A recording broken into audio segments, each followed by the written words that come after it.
President, distinguished colleagues, I have the honor to report Senate Bill number 2894, or an act providing for the basic law for the Bangsamoro Autonomous Region, repealing for the purpose Republic Act number 9054, entitled An Act to Strengthen and Expand the Organic Act for the Autonomous Region in Muslim Mindanao, and Republic Act number 6734, entitled An Act Providing for the Organic Act for the Autonomous Region in Muslim Mindanao, taking into consideration Senate Bill number 2408 and under Committee Report number 200. Mr. President, my esteemed colleagues, we stand now at the crossroads of our nation's history, and we are faced with a momentous choice. We can move forward or we can fall back. We can descend into war and death or create peace and prosperous life. I am sure that we all agree that there is only one clear, resounding choice that we can accept: the choice of peace. Peace is the clarion call of our time. Peace is the cry of our people. And so, peace there must be. Peace in Mindanao, peace throughout our land. But peace, Mr. President, cannot be achieved and cannot be sustained if it is not an inclusive, all-embracing peace. Peace cannot only be for the benefit of Muslims or Christians, or only for the MILF, or the MNLF, or the BIFF. Peace cannot distinguish between Filipino and Moro, between Tausug and Maranao, between Lumad and other indigenous peoples. Peace must embrace all faiths and all peoples. Peace must respect and uplift all cultures and beliefs. Peace is not and cannot be exclusive. It is inclusive. War and conflict is not an option. It never was, it never will be, and it never should be. After the tragedy of Mama Sapano, the desire for vengeance could seduce even the most peace-minded. And sadly, in our midst, even today, there are those who insist that total war against the MILF and other rebellious movements is the real solution. That is wrong, but it is understandable. Who could not feel rage and anguish after seeing the courageous South 44 mercilessly slaughtered by elements of the MILF and BIFF, some even after they were wounded, disarmed, and helpless, their equipment and even personal effects stripped from them and passed around as trophies or sold in the black market to be used perhaps later against their own comrades.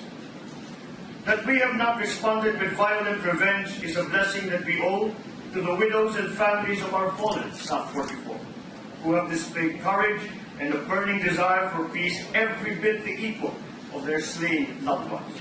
In the midst of personal grief and loss, we can scarcely imagine they have shown us the grace of choosing the righteous path. They have only asked that justice be served. They choose this path despite their families having been torn apart. They choose this path despite their brave loved ones having been abandoned by their leaders, first in a hopeless battle in which they were outnumbered and outgunned, and many times after, when their government failed, nay, rejected every opportunity to honor the fallen South 44 with the decency, respect, and honor befitting those who have given their lives for our country. They have chosen the path of peace, so shall we. Our heroes died for peace, and we honor them because a country without heroes is a country without a soul. This is why the basic law of the Bangsamoro Autonomous Region that we have created with great effort and the help of many people is so important. Our heroes are best honored with deeds, not words, and there can be no greater honor than to finish the task for which they gave their lives, because in honoring our heroes, we honor the Philippines and all its diverse people. We should not and we cannot fail them, Mr. President. I accepted the challenge and made a commitment to correct the many flaws of the original Bangsamoro Basic Law because I believe in peace. I recognize, as our people do, that this law is necessary to achieve that peace. But it can only meet that sacred goal if it is a law that is constitutional, a law that is all-embracing, inclusive of all those who have been tragically affected by the conflict as well as every Filipino, a law that honors our heroes and what they fought and died for. And so we proceeded carefully. with respect for the future we are all trying to create for our country. We proceeded by being inclusive and inviting the consultation of every affected stakeholder. We proceeded according to the laws of the land and the desire of every Filipino for peace. We proceeded in this careful, thoughtful way because, unfortunately, Mr. President, our leadership did not. From the very beginning, the Bangsamoro Basic Law and the comprehensive agreement from which it was derived were not inclusive. From secret meetings in hotel rooms held in faraway places at the sole discretion of the President of the Republic, and disregarded the constitutional authority of this very body in deliberating treaties, to the hasty accession to every demand of the MILF by our negotiating team, to the exclusion of all other stakeholders. The conduct of talks and creation of the Bangsamoro Basic Law in its original version only served to raise fears and suspicions. Many of our people have accused these leaders of selling out and putting the peaceful integrity of our republic at great risk. Some have even gone so far as to characterize the conduct of these leaders as treasonous. Many have openly questioned, as do I, why Malaysia was invited to be the facilitator and moderator in these talks. Malaysia, which stubbornly refuses to recognize our rightful claim to Sabah. Malaysia, which has at least in the recent past given shelter and aid to separatists and terrorists against the Filipino people. Malaysia is not a disinterested party whose only goal is to aid the creation of peace. Malaysia's involvement only raises suspicions about the loyalties of those in the new Bangsamoro region and raises justifiable fears of the balkanization of our land and the irretrievable loss of our rightful territory in Sabah. Obviously, I would not have chosen Malaysia to assist us in this all-important endeavor. I suspect many of you would not have done so either. That, however, cannot be undone now. But what can be undone, and what we have undone, are the unacceptable and harmful conditions and provisions that our President and negotiating team had accepted in their haste to earn accolades for their work. Let me be clear. We strive for peace. We must have peace, and we shall have peace. But we will not have peace at the expense of our sovereignty. We will not have peace by surrendering our land at the behest of the leadership of Malaysia, which, while a respected neighbor and a valuable regional partner in many ways, seeks only to advance its own interests in Mindanao and Sabah at the expense of the people of the Philippines. We cannot have a peace that violates our own supreme law, the Constitution. And we certainly will not have peace if it excludes even one of the many groups which have suffered through the long years of conflict and poverty that it has caused. Our version of the basic law for the Bangsamoro Autonomous Region fulfills the duty that we in this august chamber must fulfill, to protect the national interest of the Republic of the Philippines. It reserves to the national government those powers enshrined in our Constitution, the responsibility for national defense and internal and external security, foreign affairs, monetary policy, and management of the broader financial system, matters of citizenship and immigration, maintenance of the postal service, trade, customs, and tariffs, other than those responsibilities already granted to the region through RA 9054, and including the protection of intellectual property rights. The basic law addresses the first and most important prerequisite to peace, the definitive end to armed conflict, by providing an efficient, verifiable program of disarmament and demobilization, overseen by an independent monitoring body, and providing the needed financial and social assistance to former fighters to become peaceful and productive members of society. It renounces war as an instrument of policy and instead provides the governing structures and dispute resolution mechanisms needed to create a peaceful society managed through means that are morally and practically superior to armed conflict. It maintains the constitutional responsibility of the national government to maintain peace and order by making the Bangsamoro Police Force an integral part of the PNP, while encouraging and supporting the unique culture and social structure of the Muslim community. It clearly defines the rights of non-Muslim citizens of the Bangsamoro Autonomous Region the traditional sultanates, tribal communities, and other indigenous peoples, and women, children, and otherwise disadvantaged citizens. Furthermore, while the Basic Law recognizes that changes and amendments may be necessary in the future, it preserves the supremacy of the Republic by making those changes subject to the approval of Congress. Another important way the national interest is defended, however, is by fulfilling, to the extent that our Constitution and national sovereignty can allow, the desires of the Bangsamoro people for meaningful autonomy. The people of the Bangsamoro Autonomous Region wish for the right of self-determination over their internal affairs. This law provides that right by establishing the local legislature, by granting authority to form necessary offices and agencies and departments, and most especially by providing the framework by which our Muslim fellow citizens in the Bangsamoro Autonomous Region can adhere to the unique principles of their faith by following Sharia law, managing Hajj and Umrah affairs for citizens from the Bangsamoro Autonomous Region, and establishing a system of Islamic finance, amongst others. These rights and privileges are equitably extended to non-Muslims and tribal people as well, with provisions made for the fair representation of the sultanates and their tribal organizations in the parliamentary and other policy-making bodies. Likewise, inclusiveness of the Bangsamoro Autonomous Region and people within the Greater Republic is guaranteed by provisions for representation in the legislature, in the judiciary, and the administrative bodies of the national government.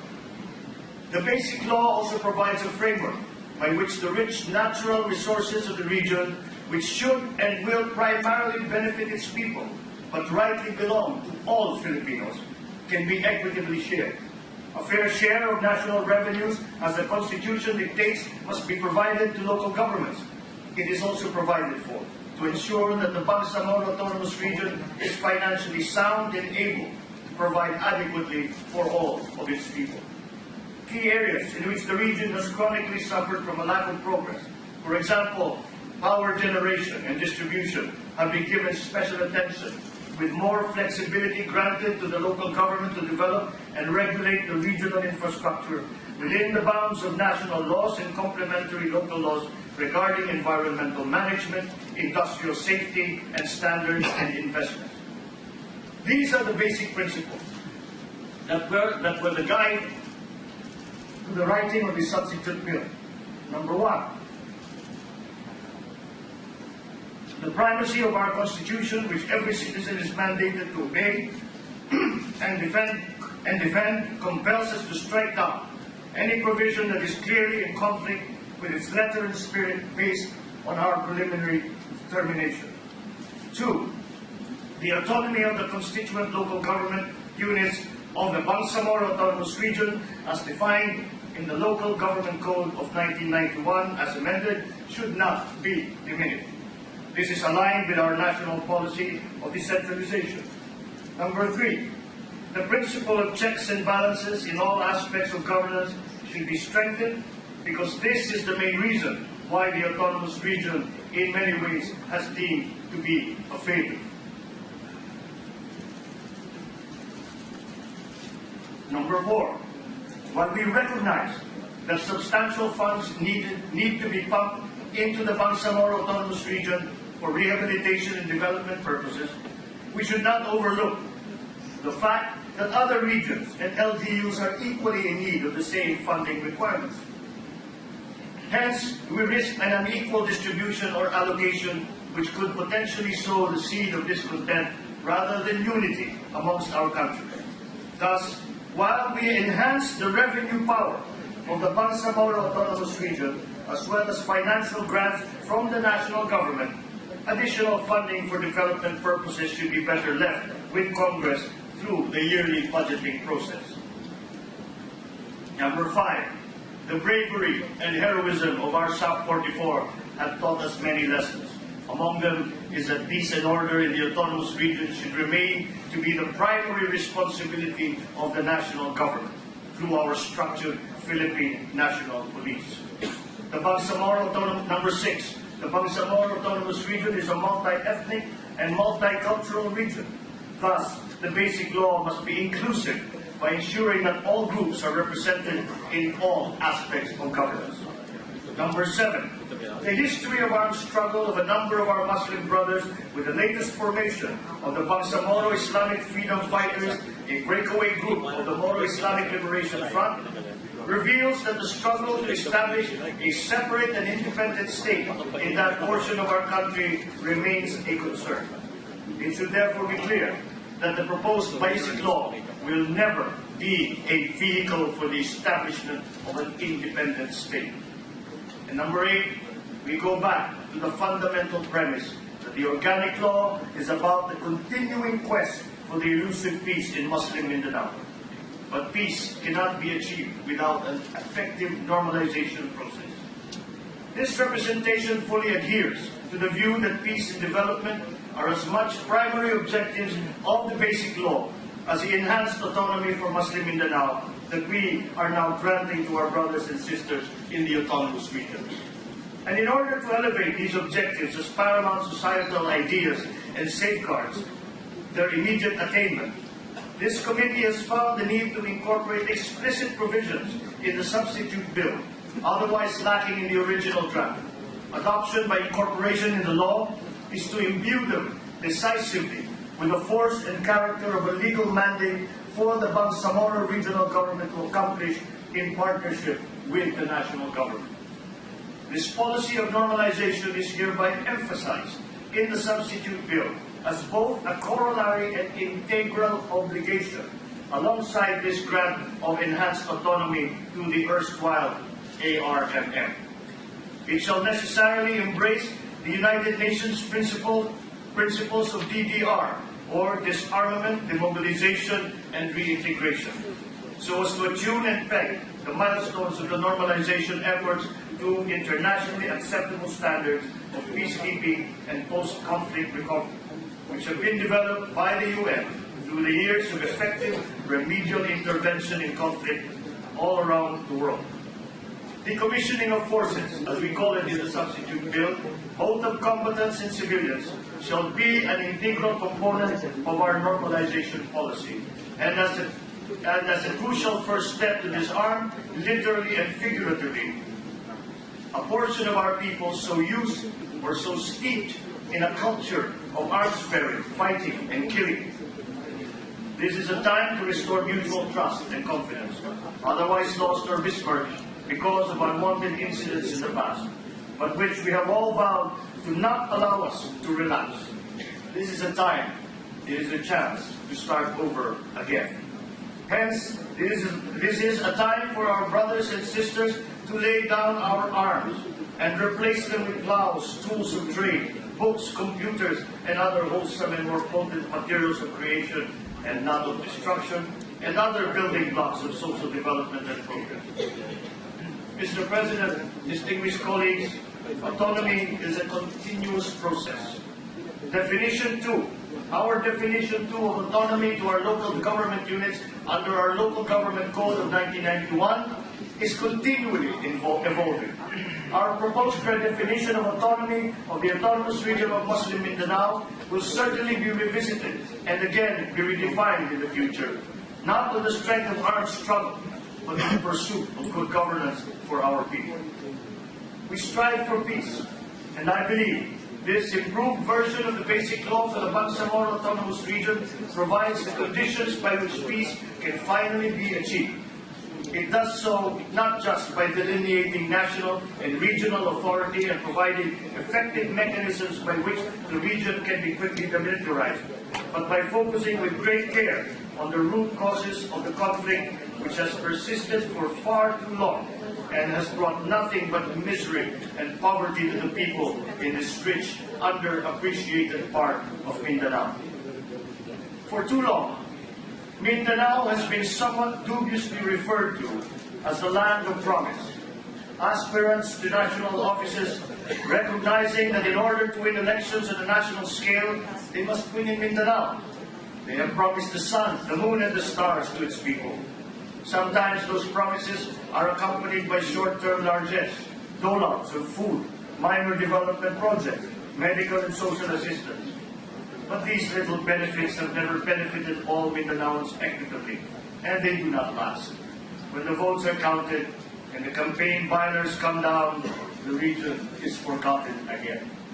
Its people left to their despair, which leads to hopeless violence and provides fertile ground for those who seek their own gain at the expense of not just the people of Mindanao, but of the entire Philippines. By creating the conditions for lasting peace and prosperity in the Bangsamoro Autonomous Region, I firmly believe that we are creating the conditions for lasting peace and prosperity for all Filipinos. And it is in that spirit I have introduced the basic law for the Bangsamoro Autonomous Region for your learned deliberation. As the familiar saying goes, a rising tide lifts all boats. Our southern lands are rich in natural resources, rich in agricultural potential, and rich in the cultural and industriousness of its people. Some of our country's most beautiful natural features are located there, but for far too long, the beauty of that land, its wildlife, its people, have been isolated from the rest of the country and the rest of the world by a bitter and futile conflict. By striving for a just peace, one that is inclusive and all-embracing, we strengthen ourselves and the entire nation. We become richer materially and richer in spirit by respecting the differences in the many cultures found among the Filipino people, while welcoming those people to share in our collective work and rewards as brethren and partners. By striving for a just peace that spreads from Mindanao throughout the entire country, we create a bright beacon of hope and prosperity for our kindred in Sabah, and bring a future in which our nation can be once again made whole and united just that much nearer. Peace is the first step on an endless golden road to the future. Peace leads to order, which leads to progress, which leads to prosperity and dignity for all. Peace is in the soul of our nation. It is what our heroes, the brave Sub-44, and so many before them fought and gave their last breath to achieve. We must not fail them. We must not fail those they left behind. We must not fail ourselves. We must have peace, and we shall, through the basic law that we begin deliberating today. We stand now at a crossroads. Let us choose the right path, the only path, the path of peace. May God bless our work, and may God bless the Philippines. Mr. President, distinguished colleagues, the Committees on Local Government, Peace, Unification and Reconciliation, and Constitutional Amendments and Revision of Codes are presenting to you Senate Bill number 2894 under Committee Report number 200 for the consideration of the Senate. Thank you, Mr. President. Thank you, Senator Marcus.